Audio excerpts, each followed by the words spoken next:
ನಮಸ್ಕಾರ, ಕನಸು ನ್ಯೂಸ್ಗೆ ಸ್ವಾಗತ. ಈಗ ಮುಖ್ಯಾಂಶಗಳು. ವಿರುಪಾಪುರದಲ್ಲಿ ಬ್ರಹ್ಮಶ್ರೀ ನಾರಾಯಣ ಗುರುಗಳ 172ನೇ ಜಯಂತ್ಯೋತ್ಸವ ಆಚರಣೆ.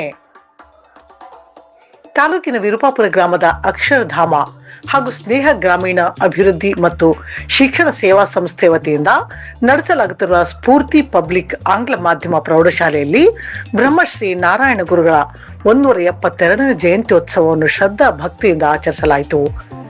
ಕಾರ್ಯಕ್ರಮದಲ್ಲಿ ಆರ್ಯ ಈಡಿಗರ ಸಮಾಜದ ಹಿರಿಯ ಮುಖಂಡರು, ಮಾಜಿ ನಗರಸಭೆ ಸದಸ್ಯರು ಹಾಗೂ ಸ್ಫೂರ್ತಿ ಪಬ್ಲಿಕ್ ಆಂಗ್ಲ ಮಾಧ್ಯಮ ಶಾಲೆಯ ಅಧ್ಯಕ್ಷರಾದ ಪರಮೇಶಪ್ಪ ಈಡಿಗ ಅವರು, ಶಾಲೆಯ ಕಾರ್ಯದರ್ಶಿ ಹಾಗೂ ಮುಖ್ಯೋಪಾಧ್ಯಾಯರಾದ ಶ್ರೀಮತಿ ಸುಮಾ, ಶಿಕ್ಷಕ ವೃಂದ ಮತ್ತು ಶಾಲೆಯ ಮುದ್ದು ಮಕ್ಕಳೊಂದಿಗೆ ಬ್ರಹ್ಮಶ್ರೀ ನಾರಾಯಣ ಗುರುಗಳ ಜಯಂತಿಯನ್ನು ಆಚರಿಸಿದರು. ಇದೇ ಸಂದರ್ಭದಲ್ಲಿ ನೂಲ್ವಿ ಚಂದಯ್ಯ ಜಯಂತಿ ಹಾಗೂ ರಕ್ಷಾಬಂಧನ ಕಾರ್ಯಕ್ರಮವನ್ನು ಕೂಡ ಅದ್ದೂರಿಯಾಗಿ ಆಚರಿಸಲಾಯಿತು. ಕಾರ್ಯಕ್ರಮದಲ್ಲಿ ಮಾತನಾಡಿದ ಶಾಲೆಯ ಮುಖ್ಯೋಪಾಧ್ಯಾಯರಾದ ಶ್ರೀಮತಿ ಸುಮಾ, ಬ್ರಹ್ಮಶ್ರೀ ನಾರಾಯಣ ಗುರುಗಳ ಜೀವನ, ಸಮಾಜ ಸುಧಾರಣೆಯ ಸಂದೇಶ, ಒಂದೇ ಜಾತಿ ಒಂದೇ ಮತ ಒಬ್ಬನೇ ಗುರು ಎಂದು ವಿಶ್ವಕ್ಕೆ ಸಾರಿದ ಸಂದೇಶ ಹಾಗೂ ಅವರ ಆದರ್ಶಗಳ ಕುರಿತು ಉಪನ್ಯಾಸ ನೀಡಿದರು. ನಾರಾಯಣ ಗುರುಗಳು ಸಮಾಜದಲ್ಲಿ ಸಮಾನತೆ, ಶಿಕ್ಷಣ ಮತ್ತು ಮಾನವೀಯ ಮೌಲ್ಯಗಳಿಗೆ ನೀಡಿದ ಕೊಡುಗೆಯನ್ನು ಸ್ಮರಿಸಲಾಯಿತು. ಕಾರ್ಯಕ್ರಮದಲ್ಲಿ ಆರ್ಯ ಈಡಿಗರ ಸಮಾಜದ ಬಂಧುಗಳು, ಶಾಲಾ ಪಾಲಕರು, ಶಿಕ್ಷಕ ವೃಂದ ಹಾಗೂ ಸಿಬ್ಬಂದಿಗಳು ಭಾಗವಹಿಸಿ ಕಾರ್ಯಕ್ರಮಕ್ಕೆ ಮೆರುಗು ತಂದರು. ಈ ಸಂದರ್ಭದಲ್ಲಿ ಶ್ರೀಮತಿ ಅರುಣಾ, ಶ್ರೀಮತಿ ಗಿರಿಜಾ, ಶ್ರೀಮತಿ ನಫೀಸಾ ಬಾನು, ಶ್ರೀಮತಿ ಸಮೀನಾ ಬೇಗಂ, ಶ್ರೀಮತಿ ನಸ್ರಿನಾ, ಶ್ರೀಮತಿ ವಿಜಯಲಕ್ಷ್ಮಿ, ಶ್ರೀಮತಿ ಶಿವಲೀಲಾ, ಶ್ರೀಮತಿ ನಾಗವೇಣಿ, ಶ್ರೀಮತಿ ಶಶಿಕಲಾ, ಶ್ರೀಮತಿ ದ್ರಾಕ್ಷಾಯಿಣಿ, ಶ್ರೀಮತಿ ತೇಜಸ್ವಿನಿ, ಕುಮಾರಿ ಚೈತ್ರ, ಕುಮಾರಿ ಪೂರ್ಣಿಮಾ ಸೇರಿದಂತೆ ಶಾಲೆಯ ಸಿಬ್ಬಂದಿ ಹಾಗೂ ವಿದ್ಯಾರ್ಥಿಗಳು ಉಪಸ್ಥಿತರಿದ್ದರು. ಸಮಾಜದ ಮಹನೀಯರ ಆದರ್ಶಗಳನ್ನು ಮಕ್ಕಳಿಗೆ ಪರಿಚಯಿಸುವುದರ ಜೊತೆಗೆ ರಕ್ಷಾ ಬಂಧನದ ಮೂಲಕ ಸಹೋದರತ್ವ ಮತ್ತು ಪರಸ್ಪರ ಪ್ರೀತಿಯ ಸಂದೇಶವನ್ನು ಸಾರಿದ ಕಾರ್ಯಕ್ರಮವು ಯಶಸ್ವಿಯಾಗಿ ನಡೆಯಿತು. ಕನಸು ನ್ಯೂಸ್, ಗಂಗಾವತಿ.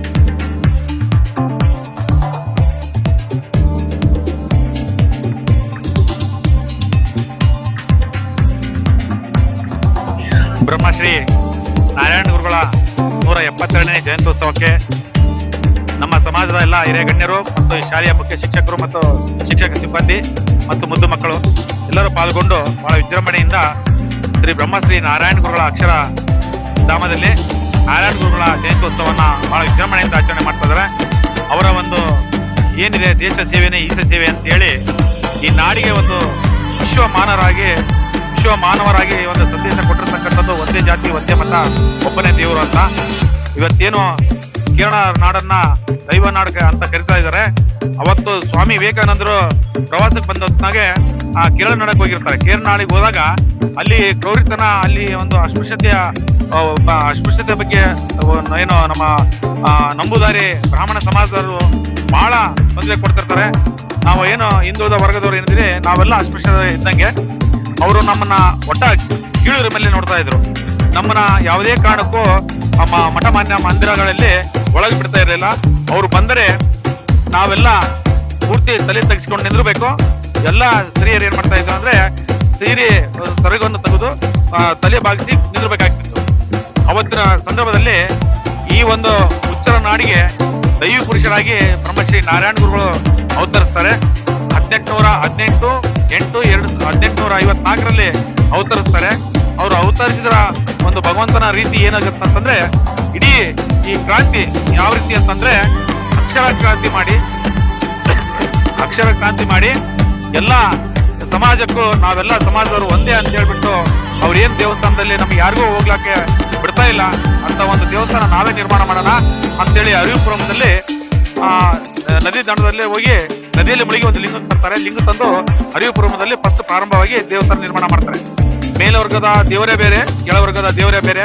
ನಾವೇನು ಅಸ್ಪೃಶ್ಯರಿದ್ದೀವಿ ನಾವೆಲ್ಲ ಒಂದು ಈ ದೇವಸ್ಥಾನದಲ್ಲಿ ನಾವು ನಮಸ್ಕಾರ ಮಾಡ್ಲಿಕ್ಕೆ ಅವಕಾಶ ಇರುತ್ತೆ. ನಾವೆಲ್ಲರೂ ಒಂದೇ ಅಂತ ಹೇಳಿ ಅವತ್ತಿನಿಂದ ಒಂದೇ ಒಂದು ವೇದ ವಾಕ್ಯದೊಂದಿಗೆ ಶುರು ಮಾಡ್ತಾರೆ. ಇವತ್ತು ಸುಮಾರು 60 ದೇವಸ್ಥಾನಗಳನ್ನ ನಿರ್ಮಾಣ ಮಾಡಿರ್ತಕ್ಕಂಥ ಕೀರ್ತಿ ಬ್ರಹ್ಮಶ್ರೀ ನಾರಾಯಣ ಗುರುಗಳದು. ಅವರು ಏನಪ್ಪಾ ಅಂತಂದ್ರೆ ಹಲವಾರು ರೀತಿಯಲ್ಲಿ ಅವರಿಗೆ ಮನೆಯಲ್ಲಿ ಮದುವೆ ಮಾಡ್ಬೇಕಂತ ತೀರ್ಮಾನ ಮಾಡ್ತಾರೆ. ಮದುವೆ ಮಾಡ್ಬೇಕಂತ ಸಂದರ್ಭದಲ್ಲಿ ಇವರು ಮದುವೆ ಆಗದೆ ಅವರು ಹಿರಿಯರ ಮಾತನ್ನು ಒಪ್ಪದೆ ಇವರು ಸನ್ಯಾಸತ್ವವನ್ನು ಸ್ವೀಕಾರ ಮಾಡ್ತಾರೆ. ಅಂದ್ರೆ ಗುರುವಿನ ರೀತಿಯಲ್ಲಿ ಇಡೀ ನಾಡಿನಾದ್ಯಂತ ಸಂಚಾರ ಮಾಡಿ ನಾವೆಲ್ಲ ಈ ಅಸ್ಪೃಶ್ಯತೆ ಹೋಗಲಾಡಿಸಲು ನಾವೆಲ್ಲ ತೀರ್ಮಾನ ತಗೊಂಡು ನಾವೆಲ್ಲ ಸಂಘಟಿತರಾಗಿ ಜೀವನ ಮಾಡ್ಬೇಕಂತೇಳಿ ಇಡೀ ಪ್ರತಿಯೊಂದು ಹಳ್ಳಿಗೂ ಕೂಡ ಸಂಚಾರ ಮಾಡ್ತಾರೆ. ಅಲ್ಲಿ ಅವರೆಲ್ಲ ಒಂದೇ ಸಂದೇಶ ಏನಿಡ್ತಾರೆ, ಒಂದೇ ಜಾತಿ ಒಂದೇ ಮತ ಒಬ್ಬನೇ ದೇವರು ಅಂತೇಳಿ ಈ ರೀತಿ ಹಲವಾರು ಕ್ರಾಂತಿಗಳನ್ನು ಮಾಡಿ ಈ ನಾಡಿಗೆ ಈ ಅಸ್ಪೃಶ್ಯತೆ ಹೋಗಲಾಡಿಸಲು ಬಹಳಷ್ಟು ಒಂದು ಕ್ರಾಂತಿಕಾರಿಯಾಗಿರ್ತಕ್ಕಂಥ ಹೋರಾಟವನ್ನು ಮಾಡಿರ್ತಂಥವ್ರು. ನಿಜವಾಗ್ಲೂ ಇವತ್ತು ಗಾಂಧೀಜಿ ಆಗಿರ್ಬೋದು, ನಮ್ಮ ರಾಷ್ಟ್ರ ಕವಿಗಳಾಗಿರ್ತಕ್ಕಂಥ ರವೀಂದ್ರನಾಥ್ ಟ್ಯಾಗೂರ್ ಅವರು ಆಗಿರ್ಬೋದು, ಸುಭಾಷ್ ಚಂದ್ರ ಬೋಸ್ ಅವರೆಲ್ಲ ಏನ್ ಮಾಡ್ತಾರೆ, ಕೊನೆ ಗಳಿಗೆಯಲ್ಲಿ ಕೂಡ ಅವರಲ್ಲೇ ಹೋಗಿ ನಿಲ್ಲಿಸ್ತಾರೆ. ಅಷ್ಟೇ ಯಾಕೆ ನಮ್ಮ BR ಅಂಬೇಡ್ಕರ್ ಅವರು ಕೂಡ ಇವರ ಪ್ರತಿಪಾದಿಸಿರ್ತಕ್ಕಂಥ ತತ್ವಗಳನ್ನ ಪಾಲನೆ ಮಾಡ್ತಾರೆ. ಮೊದಲಿಗೆ ಅಸ್ಪೃಶ್ಯತೆಯನ್ನು ಹೋರಾಡಿಸಲು ಯಾರಾದ್ರೂ ಹೋರಾಟ ಮಾಡಿದ್ದಿತ್ತು ಅಂದ್ರೆ ಅದು ಬ್ರಹ್ಮಶ್ರೀ ನಾರಾಯಣ ಗುರುಗಳು ಅಂತ ಹೇಳ್ತಾ ಈ ಒಂದು ಶಾಲೆಯಲ್ಲಿ ಬಹಳ ಅದ್ದೂರಿಯಾಗಿ ನಮ್ಮ ಸುಮಾ ಅವರು ಹಾಗೂ ಶಿಕ್ಷಕ ವೃಂದ ಮತ್ತು ಏನು ಮುದ್ದು ಮಕ್ಕಳ ಜೊತೆಗೆ ನಾರಾಯಣ ಗುರುಗಳ ಜಯಂತ್ಯೋತ್ಸವ ಸಮಾರಂಭದಲ್ಲಿ ಕೂಡ ರಕ್ಷಾಬಂಧನ ಕಾರ್ಯಕ್ರಮವನ್ನು ಹಮ್ಮಿಕೊಂಡು ಬಹಳ ವಿಶೇಷವಾಗಿ ಆಚರಣೆ ಮಾಡ್ತಾ ಇದ್ದಾರೆ. ಇಲ್ಲಿ ಇರ್ತಕ್ಕಂಥ ಎಲ್ಲರಿಗೂ ಕೂಡ ಬ್ರಹ್ಮಶ್ರೀ ನಾರಾಯಣ ಗುರುಗಳ ಒಂದು ಜಯಂತ್ಯೋತ್ಸವದ ಶುಭಾಶಯವನ್ನು ಹೇಳ್ತಾ ನಾನು 2 ಮಾತು ಮುಗಿಸ್ತಾ ಇದ್ದೇನೆ. ಜೈ ಗುರುರಾಜ್. ನಾರಾಯಣ ಗುರುಗಳ ಅಕ್ಷರಧಾಮ ಆಶ್ರಯದಲ್ಲಿ ಸ್ಫೂರ್ತಿ ಪಬ್ಲಿಕ್ ಸ್ಕೂಲ್ ಇವರ ವತಿಯಿಂದ ನಾರಾಯಣ ಗುರುಗಳ 172ನೇ ಜಯಂತಿಯನ್ನು ಎಲ್ಲರ ಶಿಕ್ಷಕರ ವೃಂದದ ಜೊತೆಯಲ್ಲಿ ಇವತ್ತು ನಾವು ಆಚರಿಸ್ತಾ ಇದ್ದೇವೆ. ಸರ್ಕಾರದ ಆದೇಶದಂತೆ ತಹಶೀಲ್ ಕಚೇರಿಯಲ್ಲಿ ಕೂಡ ನಾವು ಈಗ ತಾನೇ ಆಚರಿಸಿ ಬಂದಿದ್ದೇವೆ. ಅದೇ ರೀತಿ ಬ್ರಹ್ಮಶ್ರೀ ನಾರಾಯಣ ಗುರುಗಳು 1856 ಆಗಸ್ಟ್ 26ರಂದು ಜನಿಸಿ ಕೇರಳದಲ್ಲಿ ತಿರುವನಂತಪುರದ ಚೆಂಬಳಂತಿ ಗ್ರಾಮದಲ್ಲಿ ಅವರು ಜನಿಸ್ತಾರೆ. ಅವರು ಬಹಳ ವಿದ್ವಾಂಸರಾಗಿರ್ತಾರೆ, ಅವರು ಶಿಕ್ಷಕರು ಕೂಡ ಆಗಿರ್ತಾರೆ. ವೇದ ಉಪನಿಷತ್ತು ಎಲ್ಲ ಒಂದು ಶಾಸ್ತ್ರ ಅಧ್ಯಯನ ಮಾಡಿ ಅಧ್ಯಾತ್ಮದ ಒಂದು ಲೋಕದಲ್ಲಿ ಅವರು ತೊಡಗಿರುತ್ತಾರೆ. ಈಗಾಗಲೇ ಅಣ್ಣವ್ರು ಹೇಳಿದ ಹಾಗೆ ಅವರು ಸುಮಾರು ಮನೆ ಬಿಟ್ಟು ಒಂದು 23 ವರ್ಷ ಹೋಗಿ ಬಂದ ನಂತರ ಅವ್ರ ಮನೆಯವರು ಅವರಿಗೆ ಮದುವೆ ಮಾಡಲು ನಿಶ್ಚಯಿಸಿದಾಗ ಅವರ ಪತ್ನಿಗೆ ಮದುವೆ ಕೂಡ ಆಗ್ತಾರೆ. ಮದುವೆ ಆದ್ಮೇಲೆ ಅವರ ಪತ್ನಿಗೆ ಹೇಳಿದ್ ಒಂದೇ ಮಾತು, ನಾನು ಬಂದಿರೋದು ಕೆಲಸನೇ ಬೇರೆ, ನನ್ನ ಹೋಗುವ ದಾರಿನೇ ಬೇರೆ, ಲೋಕ ಕಲ್ಯಾಣಕ್ಕಾಗಿ ಬಂದಿದ್ದೇನೆ. ಹಾಗಾಗಿ ಒಂದು ಮದುವೆಯನ್ನು ಬಿಟ್ಟು ಸನ್ಯಾಸಿ ತತ್ವವನ್ನು ದೀಕ್ಷೆ ಪಡೆದು ಆ ಒಂದು ಸಮಾಜ ಸೇವೆಯಲ್ಲಿ ಅಸ್ಪೃಶ್ಯತೆಯನ್ನು ಏನು ಅಲ್ಲಿ ತಾಂಡ ಆಡ್ತಿತ್ತು ಕೇರಳದಲ್ಲಿ, ಕೀಳ್ವರ್ಗದ ಜನರು ಮೇಲ್ವರ್ಗದ ಜನರು ಬಹಳ ಹೀನಾವಿಗೆ ಕಂಡಿರ್ತಕ್ಕಂಥ ನಾರಾಯಣ ಗುರುಗಳನ್ನ ಅದನ್ನು ಕಂಡು ನಾನು ಆಗಲೇ ಹೇಳಿದ ಹಾಗೆ ಮೇಲ್ವರ್ಗದ ಜನರು ಕೀಳ್ವರ್ಗದ ಜನರನ್ನು ಸಾರ್ವಜನಿಕ ಬಾವಿಯನ್ನು ಸೇದಲಿಕ್ಕೆ ಬಿಡ್ತಿರ್ಲಿಲ್ಲ, ದೇವಸ್ಥಾನಕ್ಕೆ ಒಳಗೆ ಪ್ರವೇಶ ಇರಲಿಲ್ಲ. ಅದನ್ನು ಕಂಡಂತ ನಾರಾಯಣ ಗುರುಗಳು ಸ್ವತಃ ತಾವೇ ದೇವಸ್ಥಾನವನ್ನು ನಿರ್ಮಾಣ ಮಾಡಿ ಅಲ್ಲಿರ್ತಕ್ಕಂಥ ಕೆಳವರ್ಗದವರಿಗೆ ದೇವರಿಗೆ ದರ್ಶನ ಮಾಡ್ಲಿಕ್ಕೆ ಮುಕ್ತ ಅವಕಾಶವನ್ನು ಕೊಟ್ಟಿರ್ತಕ್ಕಂಥವ್ರು. ಆಗಲೇ ವಿದ್ಯೆಯಿಂದ ಸ್ವತಂತ್ರ ಆಗಿರಿ, ಸಂಘಟನೆಯಿಂದ ಬಲಯುತರಾಗಿರಿ, ಒಂದೇ ಜಾತಿ ಒಂದೇ ಮತ ಒಬ್ಬನೇ ದೇವರು ಎಂಬ ಏನು ವಾಕ್ಯವನ್ನು ಈ ಒಂದು ಸಮಾಜಕ್ಕೆ ಸಾರಿದ್ದಾರೆ ನಾರಾಯಣ ಗುರುಗಳು. ಅವರ ಆಶ್ರಯದಲ್ಲಿ ನೀವೆಲ್ಲರೂ ಅವರ ತತ್ವ ಸಿದ್ಧಾಂತವನ್ನು ನಮ್ಮ ಮಕ್ಕಳು ಮತ್ತು ನಾವೆಲ್ಲರೂ ಅಳವಡಿಸಿಕೊಂಡು ಮುಂದಿನ ಪೀಳಿಗೆಯನ್ನು ಅವರಿಗೆ ಅರಿವು ಮೂಡಿಸುವ ಮುಖಾಂತರ ಸಮಾಜದಲ್ಲಿ ಸುಧಾರಣೆಯನ್ನು ತರೋಣ. ಅದೇ ರೀತಿ ಇವತ್ತು ಇವರು ಅಂಬೇಡ್ಕರ್ ಆಗಿರ್ಬೋದು, ಕನಕದಾಸರಾಗಿರ್ಬೋದು, ಮತ್ತೆ ನಾರಾಯಣ ಗುರುಗಳಾಗಿರ್ಬೋದು, ಮಡಿವಾಳ ಮಾಚಿದೇವ್ ಆಗಿರ್ಬೋದು, ಅಂಬಿಗರ ಚೌಡಯ್ಯ ಆಗಿರ್ಬೋದು, ಎಲ್ಲಾ ಗುರುಗಳು ಒಂದು ಜಾತಿಗೆ ಸೀಮಿತ ಆದಂತವರಲ್ಲ. ಅವರು ಮಾಡಿದ್ದು ತ್ಯಾಗ ಎಲ್ಲ ಬಲಿದಾನ ಒಂದೇ ಇತ್ತು, ತತ್ವ ಒಂದೇ ಇತ್ತು. ಜಾತಿ ಯಾವುದಾದರೇನು, ಮನುಷ್ಯ ಒಳ್ಳೆಯವನಾದರೆ ಸಾಕು ಎಂಬ ಒಂದು ಸಂದೇಶವನ್ನು ಏನು ಸಾರಿದ್ದಾರೆ.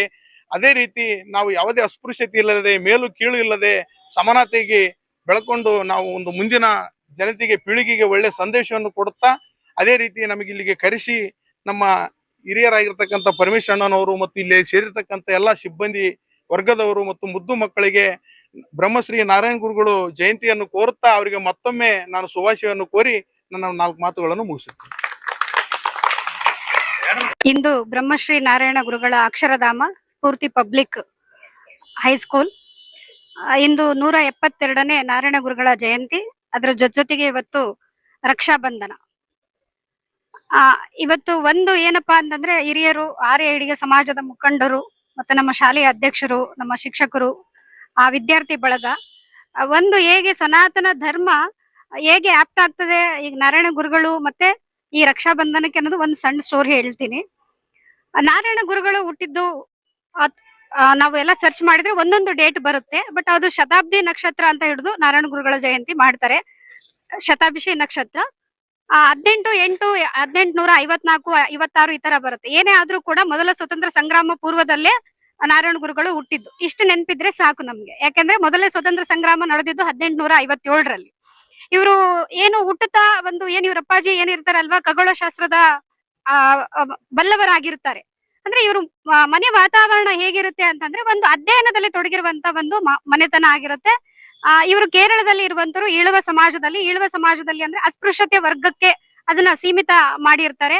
ಇವರು ಇದರಿಂದ ಆಚೆಗೆ ತರಬೇಕು, ಎಲ್ಲಾ ಅಸ್ಪೃಶ್ಯತೆ ವರ್ಗದಿಂದ ನಾವು ಹೊರಗಡೆ ಬರ್ಬೇಕು ಅಂತ ಹೇಳಿ ಮಾಡ್ತಾರೆ. ಹೀಗೆ ಅಧ್ಯಯನ ಮಾಡ್ತಾರೆ. ಅಲ್ಲಿ ಕಂಪಲ್ಸರಿ ಸಂಸ್ಕೃತ ಅಧ್ಯಯನ ಕಂಪಲ್ಸರಿ ಆಗಿರುತ್ತೆ. ಹಾಗಾಗಿ ನಾರಾಯಣ ಗುರುಗಳಿಗೆ ಬಹಳ ಸ್ಪಷ್ಟವಾಗಿ ಸಂಸ್ಕೃತ ಅಧ್ಯಯನ ಬಹಳ ಬೇಗ ಸಣ್ಣ ವಯಸ್ಸಲ್ಲೇ ಕಲಿತಾರೆ. ಅದಾದ ನಂತರ ಮದುವೆ ವಯಸ್ಸು ಬರುತ್ತೆ. ಮದುವೆ ನೋಡಿ ಹೇಗಿರುತ್ತೆ ಅಂತಂದ್ರೆ, ರಾಮಕೃಷ್ಣ ಪರಮಹಂಸರು ಶಾರದಾ ದೇವಿಯನ್ನ ಹೇಗೆ ಮದುವೆ ಹಾಕ್ತಾರೆ ಅದೇ ರೂಪದಲ್ಲಿ ನಾರಾಯಣ ಗುರುಗಳು ಹಾಕ್ತಾರೆ. ಹೇಗೆಪ್ಪ ಅಂತಂದ್ರೆ, ಇವರು ಮುಟ್ಟಿರುವ ಏನು ಬಟ್ಟೆಗಳು ಇರ್ತಾವಲ್ವಾ, ಆ ಬಟ್ಟೆಗಳು ಅವರ ಹೆಂಡತಿ ಹುಟ್ಟಿದ್ರೆ ಆಯ್ತು ಅದು ಮದುವೆ ಅನ್ನೋ ಲೆಕ್ಕದಲ್ಲಿ ಅಂತ.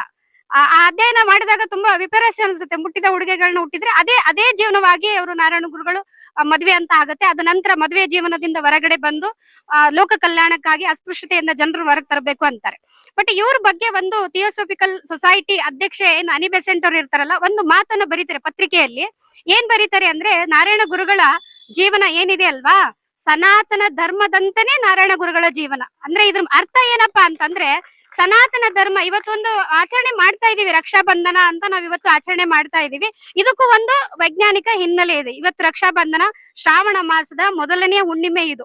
ಇವಾಗ ನಾವೆಲ್ಲ ಅಣ್ಣ ತಂಗಿ ಬಾಂಧವ್ಯದ ಕುರಿತಾಗಿ ನಾವು ರಕ್ಷಾ ಬಂಧನ ಮಾಡ್ತೀವಿ.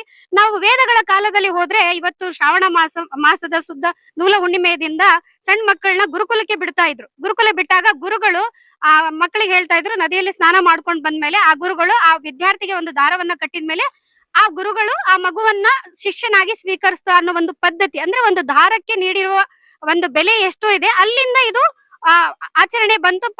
ತದನಂತರ ಇದು ಅಣ್ಣ ತಂಗಿಯ ಬಾಂಧವ್ಯ ಆಗಿ ನಾವು ಇವತ್ತಿಗೂ ಎಲ್ಲಾ ಜಾತಿ ವರ್ಗ ಮೀರಿ ನಾವು ಇದನ್ನ ಆಚರಣೆ ಮಾಡ್ತಾ ಇದೀವಿ. ಅಂದ್ರೆ ಇದು ಒಂದು ಸನಾತನ ಧರ್ಮ.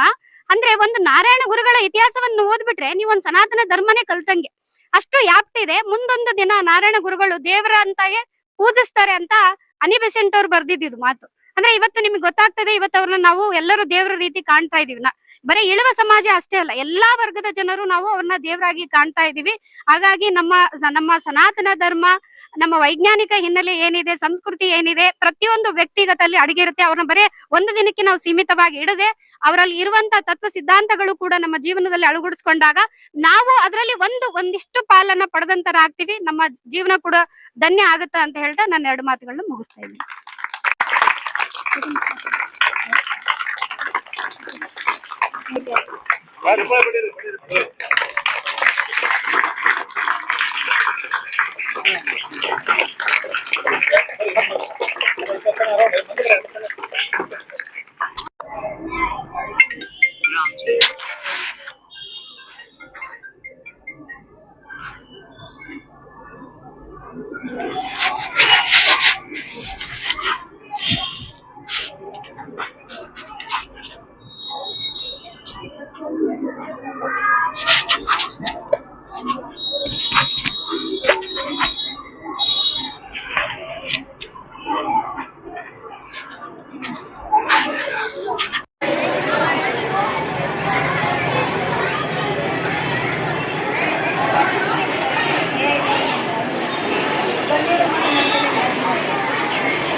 ಚಾನೆಲ್ಗೆ ಸಬ್ಸ್ಕ್ರೈಬ್ ಆಗಿಲ್ಲವಾದರೆ ಈಗಲೇ ಸಬ್ಸ್ಕ್ರೈಬ್ ಮಾಡಿಕೊಳ್ಳಿ. ಹಾಗೆ ಬೆಲ್ ಐಕನ್ ಮಾಡಿ, ಲೈಕ್ ಮಾಡಿ, ಶೇರ್ ಮಾಡಿ.